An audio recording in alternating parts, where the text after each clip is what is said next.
అందరికీ నమస్కారం. పచ్చి మామిడికాయలో అనేక పోషకాలు ఉన్నాయని ఆరోగ్య నిపుణులు చెబుతున్నారు. ఇందులో విటమిన్ ఏ, సి, కే, బి6లతో పాటు fibre, folate, potassium, magnesium, iron, zinc తదితర ఖనిజాలు ఉంటాయి. వీటిలో పీచు పదార్థం అధికంగా ఉంటుంది. ఇది జీర్ణక్రియను వేగవంతం చేస్తుంది. వేసవిలో వేడి వల్ల వచ్చే మలబద్ధకం, కడుపు ఉబ్బరం, ఎసిడిటీ వంటి సమస్యలను నివారిస్తుంది. వీటిలోని విటమిన్ సి శరీరంలో కొలాజన్ ఉత్పత్తిని పెంచి చర్మంపై ముడతలు పడకుండా చేస్తుంది.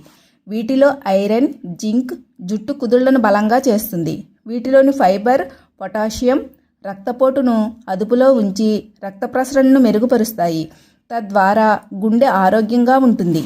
ఇది మధుమేహం ఉన్నవారికి ఎంతగానో ఉపయోగపడుతుంది. పచ్చి మామిడి ముక్కలు నమలడం వల్ల లాలాజలం ఉత్పత్తి పెరుగుతుంది.